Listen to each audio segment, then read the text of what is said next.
नमस्कार प्रेक्षकांनो, लग्नानंतर होईलच प्रेम या मालिकेमध्ये आपल्याला जबरदस्त असा ट्विस्ट बघायला मिळणार आहे. अखेर आता सगळे गैरसमज मिटणार आहेत. फायनली ज्या गोष्टीची आपण कल्पना सुद्धा केली नव्हती ती गोष्ट प्रत्यक्षात घडणार आहे. प्रेक्षकांनो, चक्क जीवा, काव्या आणि मानिनी हे तिघेही एकत्र येणार आहेत. हा प्रेक्षकांनो, तुम्ही अगदी बरोबर ऐकलत. आणि एकत्र येऊन स्वतःच्या कुटुंबाला वाचवण्यासाठी ते तिघेही खूप मोठा निर्णय घेणार आहेत. तेव्हा तो निर्णय काय आहे, कशा बाबतीत आहे, सगळं या व्हिडिओमध्ये बघूया. आजचा हा व्हिडिओ फारच इंटरेस्टिंग असणार आहे, शेवटपर्यंत पहा. तो निर्णय काय आहे हे तर तुम्हाला व्हिडिओमध्ये समजेलच. पण प्रेक्षकांनो, या सगळ्यामध्ये अजून एक मोठा ट्विस्ट येणार आहे. त्या ट्विस्टमुळे या मालिकेचं सगळं समीकरणच बदलणार आहे. तेव्हा आता सगळं सुरुवातीपासून पाहूया की नक्की काय काय आणि कसं घडतं ते. तर आपण पाहतो की मानिनीने काव्याला धमकी दिलेली असते आणि काव्याला खडसावून सांगितलेलं असतं की माझ्या पार्थपासून लांब राहायचं. असं म्हणत असती पार्थचा हात पकडते आणि त्याला तिकडून घेऊन जाते. काव्याला फार वाईट वाटतं, तिला रडायला येत असतं. आणि त्याचबरोबर तिथे जीवा येतो. तो हे सगळं पाहतो आणि बोलतो, काव्या अगं काय झालं, तू का रडतीयस? आणि मलाही कळत नाहीये तू पार्थदादाच्या रूममध्ये का झोपत नाहीयेस, इकडे का आलीयस? तेव्हा काव्या बोलते, इतके दिवस मी तुला हे सांगण्याचा प्रयत्न करते पण तुझ्याकडे वेळ कुठे आहे? मानिनी काकूंना सगळं कळालंय. त्यांच्या त्या मैत्रिणीने सुनीता काकूंनी आपल्याला एक दोनदा भेटताना बघितलंय, कारण ते कॅफेच त्यांचं आहे. आणि परवा दिवशी जेव्हा तुम्हाला गुलाबाचं खाली पडलेलं फूल उचलून देत होतास ना, ते बघून तर त्यांचा गैरसमज आणखीनच वाढलाय. त्यांना असं वाटतं की माझ्या जुन्या बॉयफ्रेंडने मला ते गुलाब दिलंय, पण तो बॉयफ्रेंड तू आहेस हे काय त्यांना अजून माहीत नाहीये. पण मानिनी काकूंचा खूप मोठा गैरसमज झालाय. त्यांना असं वाटतंय की माझं लग्नानंतर सुद्धा तुझ्याबरोबर अफेअर सुरू आहे.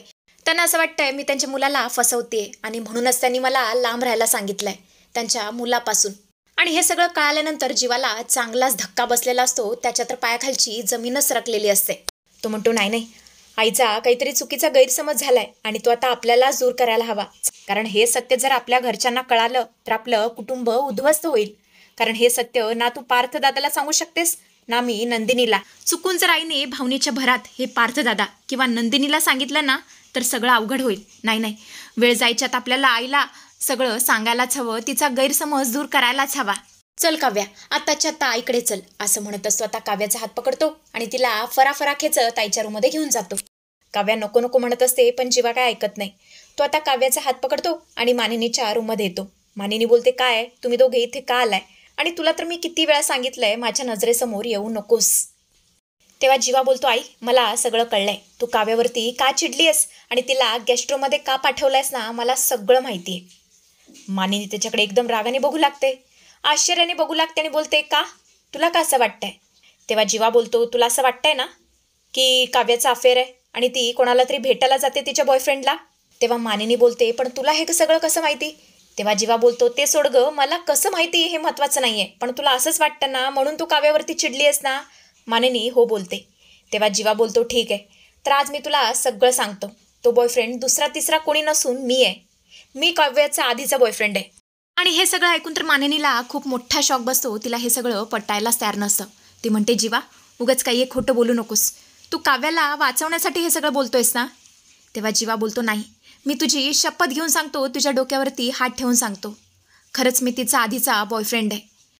आणि अशा विषयावरती मी कधीच चेष्टा करणार नाही, तुला चांगलंच माहिती आई. आणि हे सगळं ऐकून तर मानिनीला इतका राग येतो, तिच्या तळपायची आग मस्तकाला जाते. ती जोरातच ओरडते, जीवा, काव्या मग तुम्ही इतकं मोठं सत्य घरच्यांपासून का लपवलं? तुम्हाला माहीत नाहीये, तुम्ही हे सत्य लपून ना अक्षम्य गुन्हा केलाय. तुम्हाला लाज कशी वाटली नाही? तुम्ही घरातल्या सगळ्या लोकांना फसवलंय, पार्थ आणि नंदिनीला फसवलंय.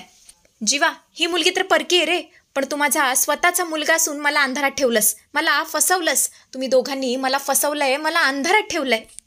समजा हे जर पार्थ आणि नंदिनीला कळालं तर विचार करा काय होईल. आपलं कुटुंब उद्ध्वस्त होईल, काही शिल्लक राहणार नाही. आणि अशा प्रकारे आता मानिनी जोरजोरात रागा करू लागते. जीवाला तर काय करावं काहीच कळत नाही. तो आता मानिनीचा जोरात हात पकडतो आणि जोरातच ओरडतो, शांत, एकदम शांत बस आई. आता मी तुला जे काही सांगणार आहे ना ते नीट ऐक. हे बघ, आम्हा दोघांना मान्य आहे की आम्हा दोघांचं आधी अफेअर होतं, अफाट प्रेम होतं आणि आम्हाला एकमेकांशी लग्न सुद्धा करायचं होतं. आणि पुढे काय घडलं हे तर तुला चांगलंच माहिती आहे, वेगळं सांगायची गरज नाही. पण आता लग्न झाल्याच्या नंतर सगळं समीकरण बदललंय आई. माझं आता काव्यावरती प्रेम नाहीये आणि तिचं सुद्धा माझ्यावरती प्रेम नाहीये.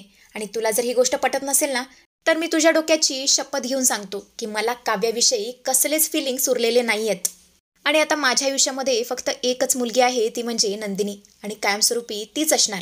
तेव्हा काव्या बोलते, मानिनी काकू, मी सुद्धा तुमच्या डोक्याची शपथ घ्यायला तयार आहे आणि मी सुद्धा सांगते की मला या जीवाबद्दल आता काहीच वाटत नाही. कसलेच फिलिंग्स आता उरलेले नाही आहेत.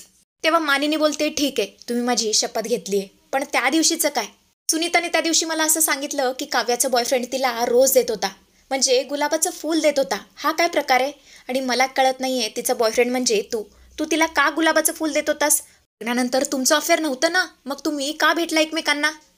तेव्हा जीवा बोलतो, आई अगं इथेच तर तुझा गैरसमज झाला.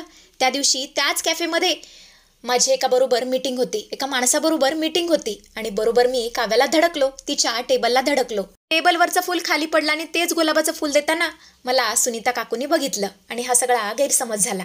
तेव्हा मानिनी बोलते, ठीक आहे, हे सगळं मला मान्य आहे, पण तुम्ही आधी का नाही सांगितलं? तेव्हा जीवा बोलतो, आई, आणि तूच विचार कर ना, काव्या कोणत्या तोंडाने सांगणार होती की जीवा माझा बॉयफ्रेंड आहे म्हणून?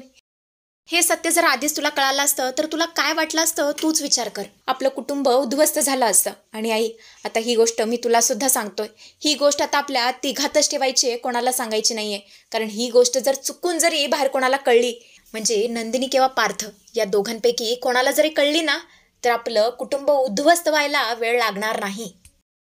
आमच्या चौघांचे आयुष्य उद्ध्वस्त होतील. आता जे काही सुरू आहे ना, ते सुरू राहू दे. आई, आता सगळं तुझ्या हातात आहे. तू हे सगळं विसरून जा आणि काव्याला सुद्धा माफ कर. तिला पार्थदादापासून वेगळं करू नकोस, कारण या सगळ्यामध्ये खरं तर तिची काही चूक नाहीये. हा सगळा तुझा गैरसमज आहे.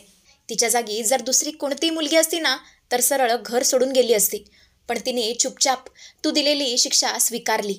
आणि आता मात्र मानिनीला स्वतःची चूक कळालेली असते. ती काव्याला घट्ट अशी मिठी मारते आणि बोलते, काव्या, मला माफ कर. मी तुझ्याबरोबर फार चुकीचं वागले. तुला लेक लेक म्हणताना कधी तुझी सासू झाले ना, माझं मलाच कळालं नाही. तू मला सांगितलं होतंच, मला तुझ्यावरती विश्वास ठेवायला पाहिजे होता, पण असं आता मला कळालंय.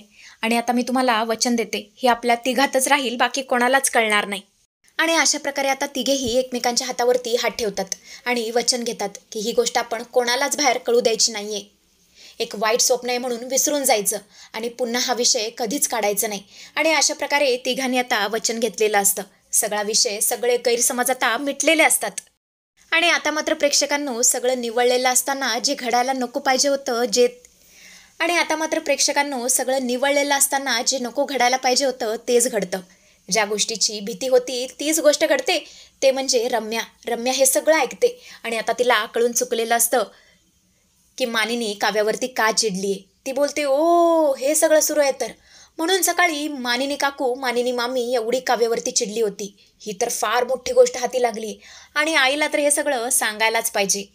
आता ही गोष्ट जर पार्थला कळाली तर पार्थला हे सहनच होणार नाही. पार्थ काव्याशी संबंध तोडून टाकेल आणि मग माझा पार्थ कायमचा माझा होईल. रम्या, ते म्हणतात ना, भगवान देत आहे तो छप्पड फाड के देत आहे. तसंच काहीतरी आज तुझ्या बाबतीत घडलंय. आजचा काही दिवस आहे.